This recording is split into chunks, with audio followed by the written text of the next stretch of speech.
आम्ही सारे खवय्ये. नमस्कार. आम्ही सारे खवय्येच्या या भागात सर्व रसिकांचं मी अतिशय मनापासून स्वागत करतो. मंडळी, तुमचं असं कधी होतं का? म्हणजे बघा, कुठे लग्न समारंभाला जायचं किंवा कोणाकडे पाहुणे म्हणून जायचं किंवा पार्टीला जायचं, अशा वेळी जाताना आपण ठरवतो नाही, नो नथिंग डुईंग, नाही आज मी काहीही इकडचं तिकडचं खाणार नाही, फक्त मी कोशिंबिर्याच खाणार, असं आपण ठरवतो आणि मग जातो. निश्चयाचा महामेरू. आणि आपण पार्टीला पोचतो किंवा लग्न समारंभात पोचतो आणि मग आजूबाजूला बघायला लागतो. आहा, छान सगळे सजलेल्या मुली, वधू, वर सगळं लग्न बिग्न लागतं आणि मग जेवणावळी सुरू होतात, हो की नाही? आणि मग लोक अशी हातात जेवणाची ताटं घेऊन आपल्या आजूबाजूने फिरायला लागतात. ताटाकडे आपलं लक्ष जातं. त्यामध्ये एक मसाले भात असतो, त्यामध्ये एक पांढऱ्या भाताची मूद असते, त्याच्यावर वरण असतं, त्याच्यात तूप सोडलेलं असतं, बाजूला लिंबू असतं, चटणी असते, वरण असतं, भाजी असते, असं बघायला लागतं ना आपल्याला. आणि मग हळूहळू आपला जो निश्चयाचा महामेरू असतो ना, जो डोंगर असतो ना, तो खालून हळूहळू पोखरायला सुरुवात होते, हो की नाही? आणि मग असे लोक जेवणाची ताटं हातात घेऊन फिरत असतात. हो, हल्ली जेवणाची ताटं हातात घेऊन फिरतात. पूर्वी ना अशी पंगत असायची, हल्ली नाही, असंच हातात घेऊन फिरायचं. असं फिरता फिरता मग आपल्याला असं वाटतं की नको ना, कशाला, ज्याच्याकडे आलोय आपण त्याचा कशाला अपमान. मग हळूच आपण एक ताट घेतो, थोडं थोडं खातो आणि मग थोडं थोडं थोडं थोडं आपण खातो, हा ना. आणि मग शेवटी मग बासुंदी, जिलबी असं खावंच लागतं ना, मठ्ठा. थोडक्यात काय, आपण जो निश्चय केलेला असतो ना त्याची माती झालेली असते. असं तुमचं होतं की रे कधी? माझं नाही होत असं कधी. का? असं मी निश्चयच करत नाही ना. हा मूर्खपणा आहे खरंच. असलं काही ठरवलं ना, हा पागलपणा आहे. मी असं काही करत नाही. पण मंडळी, आजचा दिवस ना अतिशय महत्वाचा आहे, कारण आज आहे आपल्या नवीन वर्षाची सुरुवात आणि आज गोड खायलाच पाहिजे. त्यामुळे मी गोड पदार्थ तुम्हाला दाखवणारच आहे. पण ते गोड पदार्थ दाखवायला अजून दोघी गोड मुली इथे आलेल्या आहेत. त्यांचं आपण स्वागत करूया. प्रिया, तुझं मनापासून स्वागत. चैताली, तुझं मनापासून स्वागत. आणि नवीन वर्षाच्या तुम्हाला दोघींनाही मनापासून शुभेच्छा. नवीन वर्ष सुखाचे, समृद्धीचे, भरपूर कामाचे, उत्तम आरोग्याचे जावं आणि भरपूर खाण्याचे जावं. अर्थात तुमचं खाणं म्हणजे जरा अवघडच आहे. तू डाएट वरच असतेस ना? काय नाही खाते ना मी, केवढं चीजी आणि काय काय. बरोबर आहे, पण ते कुठं जातं काही कळत नाही. ते एकदा चेक करायला पाहिजे. काय का चैत्राली?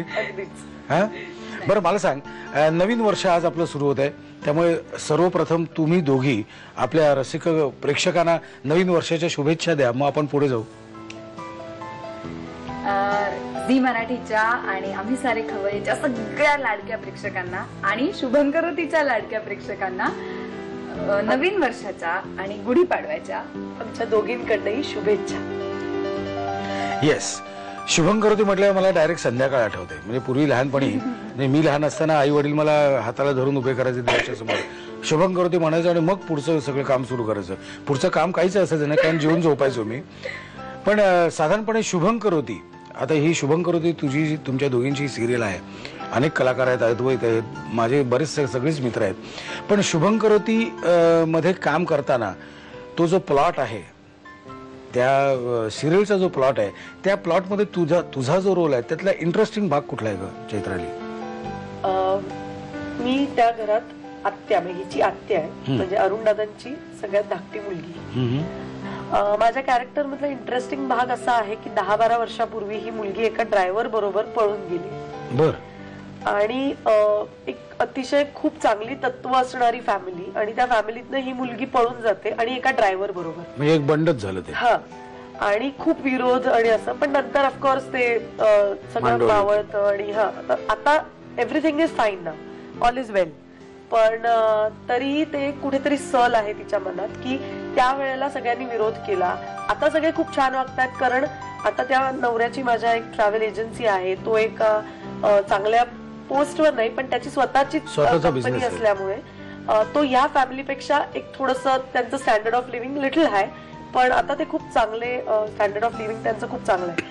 पण सध्या प्रॉब्लेमॅटिक म्हणजे माझा मुलगा प्रशांतचं जे कॅरेक्टर आहे, तर ते अतिशय खूप प्रॉब्लेमॅटिक कॅरेक्टर आहे. समीरला जरा विचारायला पाहिजे मला.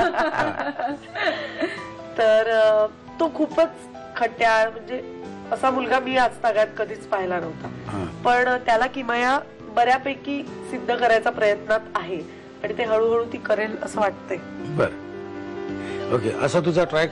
आणि हा ट्रॅक आता पुढे कसा जाणार हे तू सांगणार नाहीस मला माहिती आहे आणि म्हणून मी विचारणार पण नाही.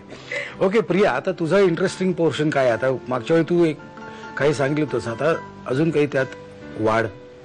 नाही, अजून काहीच नाही झालंय. म्हणजे खरं तर किमयाच्या बाबतीत खूप गोष्टी घडतात. ती सगळ्यांना समजून घेणारी आणि खूप अप्रोचेबल असल्यामुळे प्रत्येक गोष्ट तिला, श्रेया पण तिला येऊन सांगते, तिच्याकडे मनमोकळेपणाने बोलते. त्यामुळे सगळ्यांची सिक्रेट्स तिला सगळे माहिती असतात.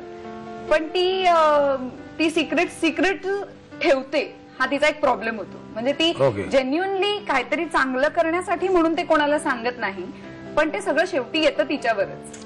तुला सांगितलं नाही तिथं चुक. हा, तू सांगितलं का नाहीस? तू प्रत्यक्षात कशी आहेस ग? अजिबात अशी वगैरे नाही. नाही, पण मला खूप आवडेल किमयासारखं व्हायला. बरं चैत्राली, तुला खायला काय आवडतं? व्हेज नॉनव्हेज मधलं तुला काय आवडतं? नॉनव्हेज. अट्टल का? अट्टल नाही, पण मला आवडतं. म्हणजे मला लहानपणापासून मनापासून मला नॉनव्हेज. तू मूळची कुठली मला सांग? मूळची म्हणजे मुंबईतलीच ना? बरं, कुठलं कॉलेज, शाळा? माझी शाळा किंग जॉर्ज ISGS2 आणि कॉलेज आरे पोद्दार कॉलेज. आणि राहायला कुठे होतीस तू? माटुंगा. बरं, आणि तुझं तर काय आता परत एकदा सांग पडा आमच्या रसिक प्रेमी. नाही तर मला नाही विचारलं असं करून तू माझ्या इकडे येशील ती. हा, आता एकंदरीत मला जरा धसका घेतलाय मी जर. हा, खूप खूप बोलते ती असं तिने सांगितलेलं आहे. परत एकदा सांग तू. दादर शाळा बालमोहन विद्या मंदिर, शिवाजी पार्क. कॉलेज 3 आहेत. 12वी पर्यंत विल्सन, ग्रॅज्युएशन साठी रुईया आणि पोस्ट ग्रॅज्युएशन साठी सोपास. तिथे सुद्धा तिने खूप कॉलेज केली. म्हणजे बघ किती मैत्री जमवून बडबड केली असते. बरं चैत्राली, आज पाडवा आहे बरोबर? तुझा पहिला पाडवा तुला आठवतो का? आठवतो का म्हणजे आठवायलाच पाहिजे. म्हणजे आपलं आठवतो का म्हणजे नाही, हे कसा विचारला माहितीये का प्रश्न? नॉर्मली विचारतात ना, आपको क्या लगता है, तसा चुकून विचारलं. हे वाहिन्यांचा परिणाम आहे. पण म्हणजे व्हॉट वॉज द फिलिंग? एकतर माझं लग्नानंतर पहिला सण होता, कारण माझं डिसेंबरमध्ये लग्न झालं आणि असं काहीतरी असतं की पहिला काळा सण करायचा नसतो, त्यामुळे संक्रांत माझी पहिली झाली नव्हती. तर होळी वगैरे हे लग्नाचे सण नसतात, म्हणजे लग्नानंतरचे असे सेलिब्रेट करण्याचे सण नसतात. लप्पू टप्पू सगळे होते. हा, म्हणजे आधी होळी झाली वगैरे. पण गुढीपाडवा एकतर मला आवडेल सगळ्यांना सांगायला की माझा जन्म गुढीपाडव्याचा आहे. अरे क्या बात आहे यार, क्या बात. थँक्यू. त्यामुळे ते एक लहानपणापासूनच गुढीपाडवा माझ्यासाठी खूप स्पेशल होता. आणि लग्नानंतर तो अजून थोडा स्पेशल, कारण लोकेश, त्याचे आई वडील, माझे दीर जाऊ, त्यामुळे खूप मजा आली होती. मला आता एक्झॅक्ट खूप असं चौकटीतलं आठवत नाहीये, कारण खूप बक्षीस, खूप गिफ्ट मिळाले असणार ना तिला. मी काय काय लक्षात ठेवणार? गिफ्ट कडेच बघत असेल जास्त. पण आम्ही मजा केली होती. ऑफकोर्स आम्ही त्याच्या घरी गेले होते आणि संध्याकाळी आय थिंक सो मी माहेरी जेवायला गेले होते, कारण वाढदिवस असतो आणि पहिला पाडवा, दोन्ही एकत्र आलं होतं. बरं, आता तुझा पाडवा पहिला कसा असावा लग्नानंतरचा? खूप गिफ्ट मिळाली, बसून मस्त. इथे सुद्धा खूप हा शब्द आहेच बरं का. त्या व्यतिरिक्त काहीतरी गिफ्ट व्यतिरिक्त कसा असावा? म्हणजे माझ्या घरी असतो तसाच असावा. आम्ही गुढी उभारतो, मग बाबा पूजा करतात, मग आम्ही प्रॉपर नैवेद्य दाखवून जेवतो. म्हणजे वरण भात, त्याच्यावर तूप सोडलेलं, एक तुळशीचं पान, एक तुळशीचं पान, पुऱ्या असतात, बटाट्याची भाजी असते, कोशिंबीर असते, चटणी असते आणि बासुंदी किंवा श्रीखंड. पण मला बासुंदी जास्त आवडते. तसंच असावं असं तुझं म्हणणं आहे. म्हणजे साधारण आम्हाला कळलं की तुझ्या अपेक्षा काय आहेत. असं जेवणाचं ताट समोर असावं आणि खूप गिफ्ट, खूप गिफ्ट तुला मिळतील, खूप तुला गिफ्ट मिळतील. ओके, ठीक आहे.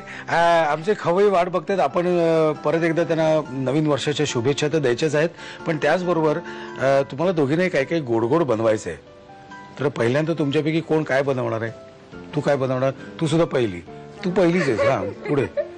मी सफरचंदाची बर्फी आणि स्ट्रॉबेरी डिलाइट. अच्छा, बर्फी म्हणजे तुम्हाला प्रश्न विचारलास का? तू बर्फी फुल पॉइंट, पूर्ण विराम. सफरचंदाची बर्फी आणि ऍक्च्युली स्वल्प विराम आणि स्ट्रॉबेरी डिलाइट. ओके, आणि चैत्राली तू? मी पेढ्याच्या साटोऱ्या हम्म. आणि अंगूर रबडी.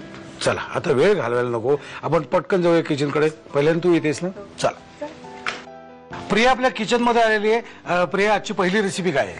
सफरचंदाची बर्फी. सफरचंदाची बर्फी. ही कशी काय सुचली तुला रेसिपी? आईकडून पाठ करून आले मी. आईकडून पाठ करून आली? बरं, ठीक आहे. ओके, साहित्य सांगतेस का मला? हा सफरचंदाचा किस आहे, खवा म्हणजे मावा, ड्रायफ्रुट्स, तूप, साखर, दालचिनीची पूड आणि मीठ. ह्याच्यात काय पाठ काढण्यासारखं होतं? म्हणजे आईने केलेलं बघितलं, आवडलं. तर हे सफरचंद फक्त किसलेले असतो, हो, बाकी बाकी त्याच्यावर काय- काही केलेलं काय- नाहीयेस. आता काय करायचं मला सांग. आता आधी पण तूप घेऊया. तूप किती? 2 चमचे? हो.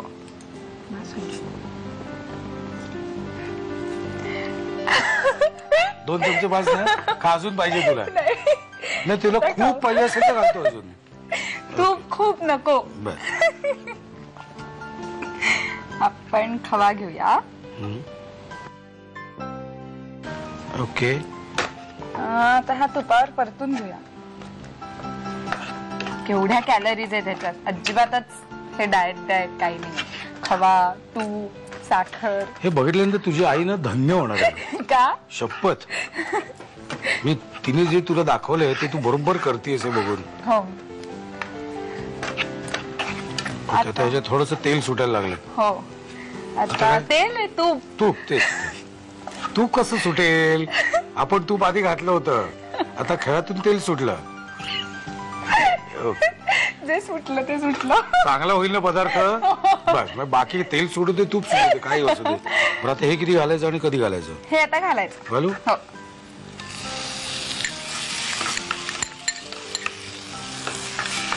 साखर? हा, साखर.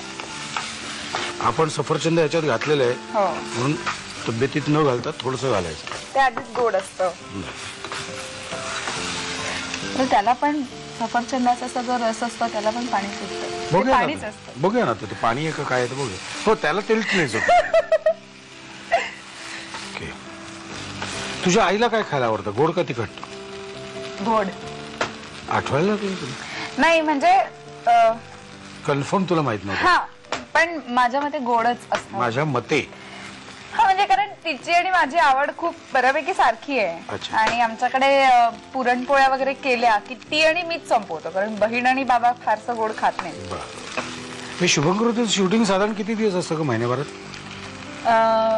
सध्या तरी एक 22-23 दिवस. म्हणजे 7-8 दिवस तुला मोकळे आहेत स्वतःसाठी? हा, पण ते असं प्रत्येक वेळेला मिळतातच असं नाही. म्हणजे 22 दिवसांचं शेड्यूल असतं आणि त्याच्यात मी 20 दिवस असते. त्यामुळे करताना मजा येते ना तुला? खूप. तू का असते? मी हे खाते म्हणून. बरं, घालतो आता मी, हे संपवणार नाही मी. आपलं चालेल. हे आपलं आता शिजून झालेलं आहे.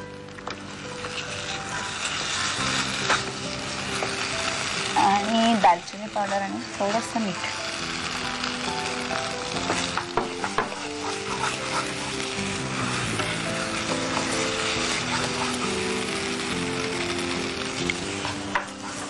मीठ किती? 1 चमचा टाकू? नाही, मग खारट होईल ते चिमूट पण. एवढे? ह्याच्यापेक्षा कमी. अजून?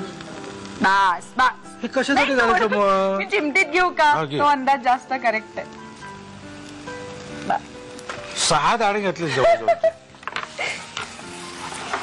ओके. आता ह्याचं काय करायचं? ते खाऊन टाकायचं. मग नंतर आपण वरती घालायला ठेवूया ना. असं दे, इथपर्यंत नेलेला हात परत बाहेर काढायला नको. हे झालेलं आहे. आपण ओके. त्या काचेच्या बोल मध्ये काढून घेऊया. हे काय लावलंयस तू? पावडर? तूप घातली. मला वाटलं फेस पावडर ते लावलं. चिकटलं नाही पाहिजे ना, म्हणून तूप लावते. ओके.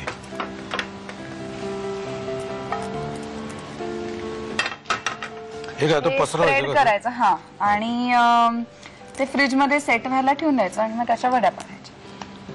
हे किती वेळ लागतो साधारण सेट व्हायला? अर्धा तास.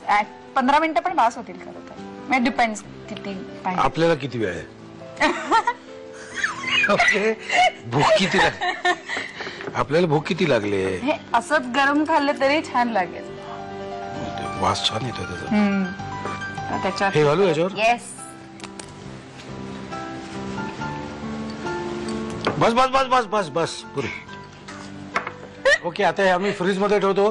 फ्रीज मधून एक 15-20 मिनिटांनी बाहेर काढतो आणि उभं आडवं कापायचं आणि खायला सुरुवात करायचं. तुम्ही लिहायला सुरुवात करा साहित्य आणि कृती. सफरचंदाची बर्फी बनवण्यासाठी लागणारं साहित्य: सफरचंदाचा किस, खवा, ड्रायफ्रुट्स, साजूक तूप, साखर, दालचिनी पूड आणि मीठ. कृती: प्रथम एका पॅन मध्ये 2 चमचे तूप गरम करून त्यामध्ये खवा परतून घ्यावा.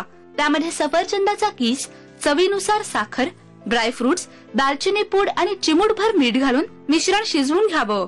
सेट करताना भांड्याला ग्रीसिंग करून त्यावर मिश्रण पसरून घ्यावं. फ्रीज मध्ये सेट करून वरख लावून गार्निशिंग करावं. आम्ही